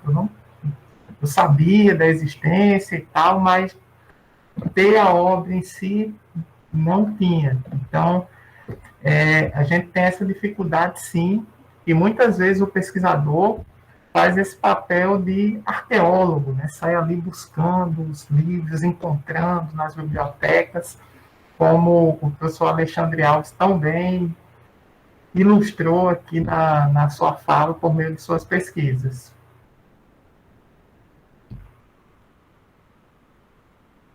Abrimos a discussão, gente. Quem tiver alguma pergunta também para os nossos convidados, podem fazer, abrir o microfone, se quiserem escrever no chat. Professor Alexandre Alves, eu também sei de uma vez que você comentou e tinha achado um livro de Zila, se não me engano, o Arado, na Paraíba, bem baratinho, e ele era bem caro, porque as pessoas não têm essa noção ainda do valor da literatura. É como o professor Marcelo Matias falou, né? Ele não teve acesso aí ao livro do Anchieta Fernandes, porque a tiragem era reduzida, e assim, quem pegou no ano que foi publicado, pegou. O Marcelo Matias devia ter 5 anos de idade ou 10 quando o livro foi publicado. Não tinha como comprar no dia, né, professor? Ele te faltou no lançamento. Mas aí foi republicado aí pela Gageiro Curió e nós chegamos. Eu também encontrei livro de Zila Mamed, claro, né, o Arado, a edição original. E assim, as pessoas não tinham a mínima ideia, né? De compra no Paraíba, não sabiam nem o que era. Eu comprei o livro da Pina Grande, quem é Zila Mamed? Não sei não, era R$ 5, né? Aí o livro hoje é raro, né? Então ele custa hoje, sei lá, R$ 250, 300, não sei quanto é. É a edição original, né? E assim, a dificuldade é justamente essa situação das editoras locais, né? Ele não tem um fomento, uma política pública, né? Por exemplo, o governo passado, o estadual, do Robson Faria, não publicou nada. O governo, de fato, mesmo com todas as problemáticas aí da pandemia, conseguiu republicar a Zila Mamed e o Arado na edição livro de bolso, né? A capa tenebrosa, horrível, mas o livro, o conteúdo é que interessa. Foi republicado, por exemplo, certo? Mas não há, de modo geral, não há uma espécie de preocupação com essa literatura local. Você precisa virar detetive, né, professor Marcelo Matias, para chegar nesses livros aí, certo? E a gente vive descobrindo autores e nomes e obras. E aqui, vou logo dizer a vocês que do ano passado para cá, devido à lei Aldir Blanc, eu nunca vi tanto livro publicado no Rio Grande do Norte. Mas esse livro tem que chegar no leitor. E para chegar no leitor, é preciso distribuir. Infelizmente, nós temos hoje no Rio Grande do Norte pouquíssimas livrarias, e as que existem não dão espaço para o autor local, na medida do possível, de dar um destaque a ele, por exemplo. Sabe? Então, assim, quem faz o trabalho que o professor Marcelo Matias faz são os sebos locais, que é onde nós conseguimos comprar o livro usado, às vezes por um preço caro demais, às vezes barato, varia muito isso de sebo para sebo, mas, assim, é uma busca constante, tanto de material antigo quanto do próprio material novo, né? O próprio material da Ellen Ingersoll, que eu colaboro com o site Típico Local, eu fiz uma matéria sobre ela, aí choveu o pedido, onde é que compra isso? Eu disse, não sei, porque eu recebi o livro, então não tinha como dizer onde tinha para vender, mas depois o pessoal descobriu aí via Facebook, ou os contatos pessoais dos amigos da hemeroteca, que foi uma associação que publicou o livro, e aí chegou até ele, mas a situação é bem complicada quando se trata em distribuição de livros, né? Eu vi o Vitor Azevedo, que além de ser escritor, ele também tem essa consciência sobre produção local, ele viu reclamando que mesmo com o contexto da lei Aldir Blanc, né, o contexto da lei foi de produzir o livro, mas assim, vai vender onde? Nós estamos sem poder ter lançamento. Pessoal, assim, o lançamento é essencial para que um livro seja feito, certo? Para que ele seja produzido e chegue nas pessoas. Então, é difícil, nessa condição atual, esse livro sair. Ele chega lá no sebo, chega lá no sebo vermelho, chega lá no sebo urubu, ou chega no sebo catalivros, né? Mas são poucos exemplares. Então, isso daí precisa, o próprio autor precisa ter uma espécie de subterfúgio, né? Como é que eu vou escoar essa produção, né? E é muito difícil hoje, porque são muitos livros que foram lançados. Aí o livro é uma coisa cara, né? Ele vai normalmente entre R$ 20 e R$ 40, R$ 50, dependendo da quantidade de páginas. Então, assim, é complicado, né? Você teve aí, eu vou chutar por baixo, o professor Marcelo Matias pode até me corrigir aí, mas por baixo, do final do ano passado para cá, com a lei, saíram no mínimo 50 livros de literatura produzidos no Rio Grande do Norte, escritos pelos portugueses, no mínimo, no mínimo. Pelo que eu tomei conhecimento pelas redes sociais e pelo que chegou aí às minhas mãos, com certeza. E isso eu estou falando das cidades que eu conheço, que tem mais contato, né? Que são a capital Natal, onde eu moro, e a cidade de Mossoró, que é onde eu também trabalho, lá na UERJ. Então, esses dois polos aí publicaram muitos livros. Aí eu também não sei, a produção lá de Currais Novos, a produção de Caicó, né? A produção de Açu deve ter tido material. Não sei, porque temos esse problema aí de distribuição, né? E como eu disse a vocês, nos anos 80, quando eu era jovem ainda, né, adolescente, havia dezenas de livrarias na cidade. Hoje você tem pouquíssimas. E o espaço dado ao autor local é menor, e não é dado nenhum destaque a ele. Certo? Você entrar na livraria, está aqui os autores locais, não tem.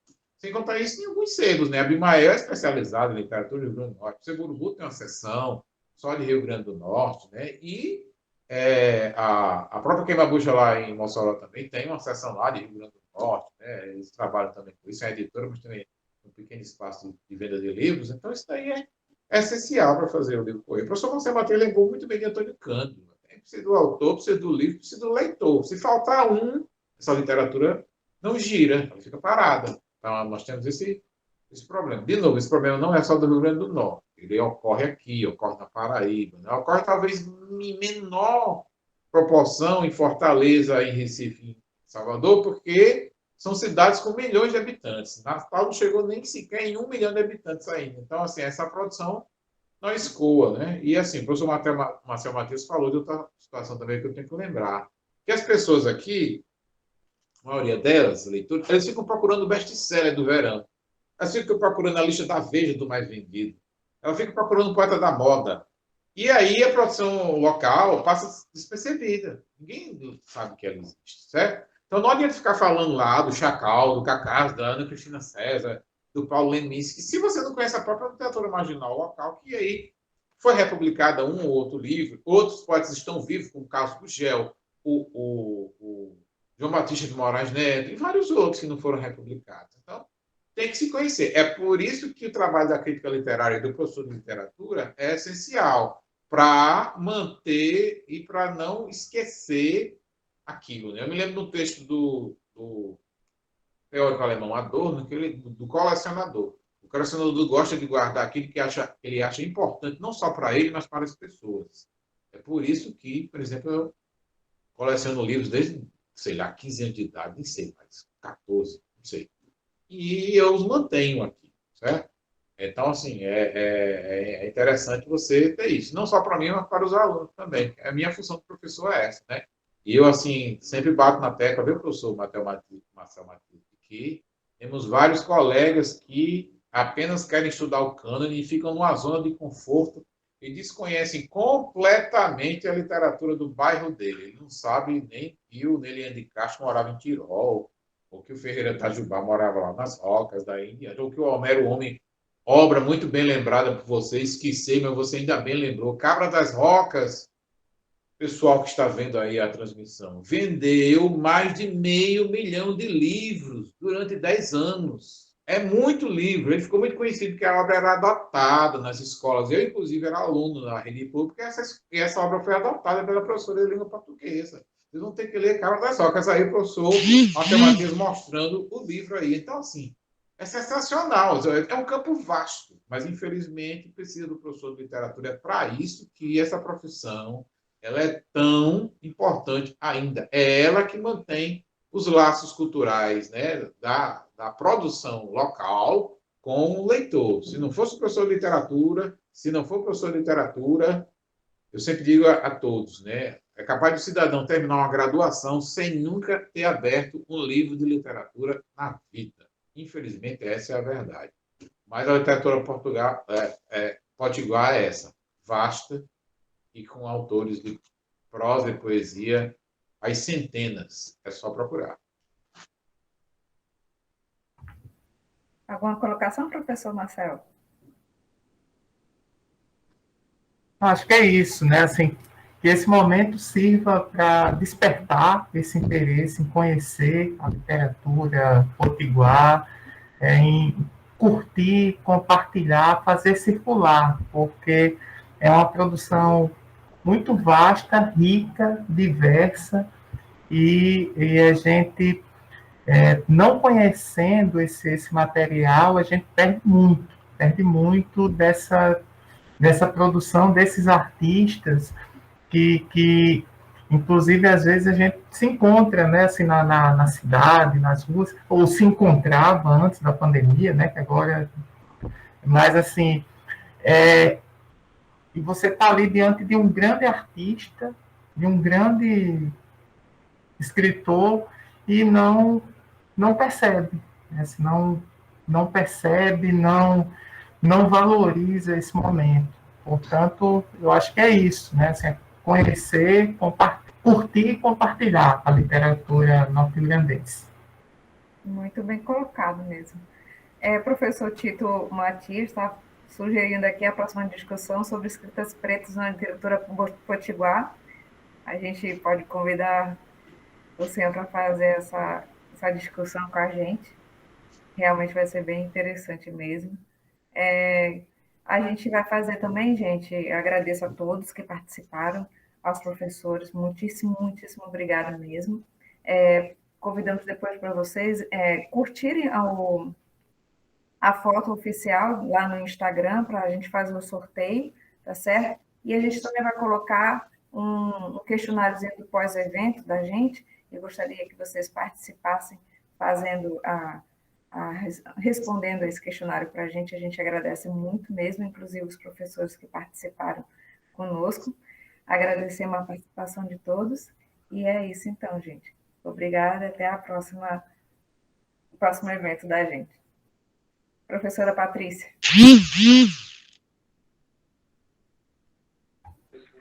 Não, quero só parabenizar a iniciativa, né, de vocês, a escolha da temática. Foi muito bacana, agradecer a Alexandre e a Marcel a partilha. Eu acho que foi uma tarde super rica, né? Espero que todo mundo tenha gostado tanto quanto eu gostei. Parabéns, gente. Então é isso. A gente se despede aqui. Vocês, professores Marcel e Alexandre, quiserem falar alguma coisa, esteja o microfone para vocês. É isso, eu agradeço mais uma vez o convite a participar. Muito obrigado por trazer essa discussão. Obrigado ao professor Alexandre pela aula também aqui para todos nós. E vamos ler, né? Vamos ler literatura norte-grandense, vamos buscar essas obras indicadas aqui para fazer acontecer a literatura potiguar. É isso, muito obrigado. Boa tarde a todos, se cuidem. Um abraço.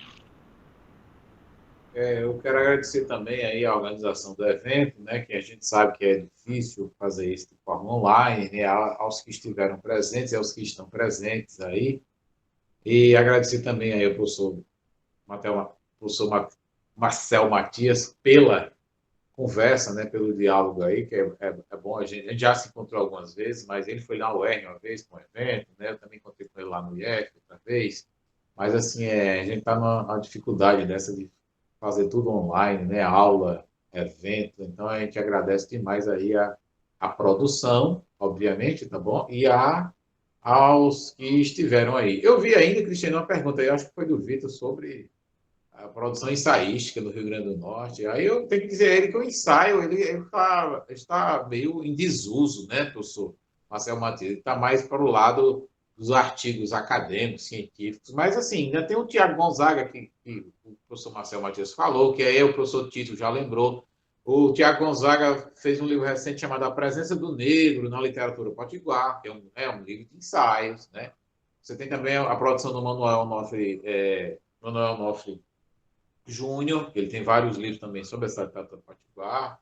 Então, assim, temos alguns nomes, né? E eu também sempre provoco alguns que eu conheço mesmo, como o professor Paulo de Tarso Corrêa de Mello, que ele tem vários ensaios publicados como prefácio de livro. Ele tem um ensaio sobre Zila Mamede, ele tem ensaio sobre Miriam Celli, então, e ele nunca reuniu isso em livro, que seria algo extremamente interessante, porque é uma produção de crítica literária também. Mas, assim, temos vários, né? Até fazer a venda do peixe, né, Cristiane? Olha, vocês vão aí para o sorteio aí, não é isso, Cristiane? Esse é um dos meus livros aí, Haikais Tropicais, Breve Panorama do Haikai no RN, que é um livro que ganhou o prêmio aí, Nota Batida em 2014, a categoria de Trabalhos Acadêmicos, que é um livro apenas sobre a produção dos haikais no Rio Grande do Norte. Então, assim, foi outro trabalho que foi um trabalho à parte do meu doutorado, né? E isso daí é interessante, né? Ele é mais parecido realmente mais com ensaio do que com um artigo científico ou outro tipo de pesquisa acadêmica, né? E aí tem que vender o peixe, né? Esse aqui é o meu segundo volume de poesia submersa, aí se você encontra aí pela internet, Conta de Seborubu, vá atrás, e vai sair o terceiro em breve, viu, professor Matheus Matias aí? Vá avisando aos alunos, olha ele aí, tá com volume aí. O terceiro sai aí, com certeza, pela Queima-Bucha em breve, aí, em breve que eu digo em 2022, porque em 2021 a gente, infelizmente, não pode fazer quase mais nada, né? A não ser torcer para eventos como esse daí. Agradecemos aí, com certeza, a organização e aos presentes.